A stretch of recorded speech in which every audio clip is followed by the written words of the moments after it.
Zane had never imagined his life would take such a dark turn.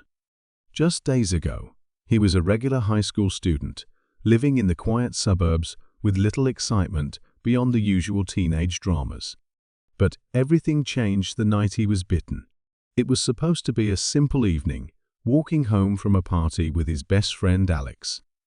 The streets were deserted, the sky dark and starless, when a shadowy figure appeared out of nowhere.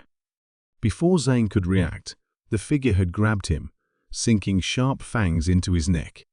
Pain shot through his body, and then everything went black.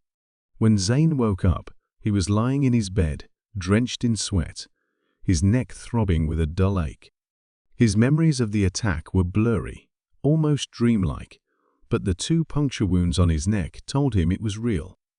At first, he thought he might be sick. He felt weak, dizzy, and nauseous, but it wasn't long before the hunger began, the kind of hunger that gnawed at his insides like a relentless, insatiable beast. He tried to ignore it, telling himself it was just his body recovering from the trauma, but deep down, he knew something was terribly wrong. The next few days were a blur of confusion and fear. Zane's senses became sharper.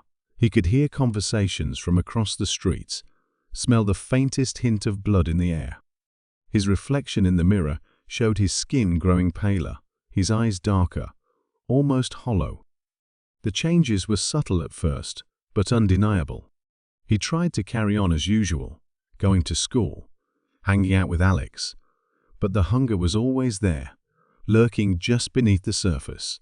It wasn't until one night, when he woke up in a cold sweat, heart pounding and mouth dry, that he realized what was happening to him.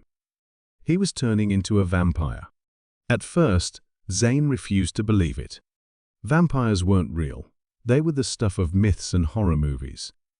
But every new change in his body, every strange urge, made it harder to deny the truth. He could no longer eat regular food, and the sight of raw meat made his stomach churn with a strange primal craving. Worst of all was the sunlight. What used to feel warm and comforting now burned his skin, forcing him to stay indoors during the day. One evening, Alex came over, concerned about Zane's erratic behavior. He had been avoiding his friend for days, but Alex wasn't someone to give up easily. "Zane, what's going on with you?" Alex asked, his voice filled with worry. Zane hesitated, knowing that telling Alex the truth could ruin everything, but the weight of the secret was too much to bear alone. Slowly, he pulled back his shirt collar to reveal the bite marks on his neck.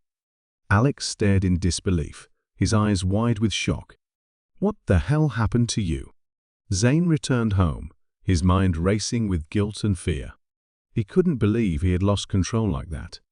The hunger was more powerful than he had imagined, and he realized he was becoming something monstrous. He couldn't go on like this, hiding from the world and feeding on innocent people. He needed to find the vampire who had turned him and put an end to it, but he had no idea where to start. Zane's heart raced with a mixture of fear and anger. "You did this to me," he shouted, clenching his fists. "Why? Why me?" The vampire smiled, his fangs glinting in the moonlight. "Because you have potential, Zane. You're strong. You were chosen for a reason." He stepped closer, his eyes locking onto Zane's. "Embrace your new life, and you'll become more powerful than you ever imagined. Or continue to resist and let the hunger destroy you." Zane was torn. He didn't want this life, but he couldn't deny the power he felt growing inside him. The vampire extended his hand, offering Zane a choice: to join him and embrace the darkness, or to continue fighting a losing battle. Zane stared at the vampire's outstretched hand, his mind racing. He thought of Alex, of his family, of the life he had before all this. He wasn't ready to give it all up, not yet. "I won't become like you," Zane said, stepping back.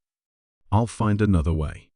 The vampire's smile faded, replaced by a cold, menacing glare. "Then you'll suffer." Without another word, the vampire vanished into the shadows, leaving Zane alone in the forest, the weight of his decision pressing down on him. He knew the road ahead wouldn't be easy. The hunger would only grow stronger, and the vampire wouldn't give up on him so easily. But Zane was determined to fight. He would find a way to control his powers, to resist the darkness inside him. He wasn't going to let the vampire win. As Zane walked back home, the first rays of dawn breaking through the trees, he felt a glimmer of hope. He wasn't alone in this fight. He had Alex by his side, and he had his own strength. No matter what happened next, Zane knew one thing for certain: he would never stop fighting for his humanity.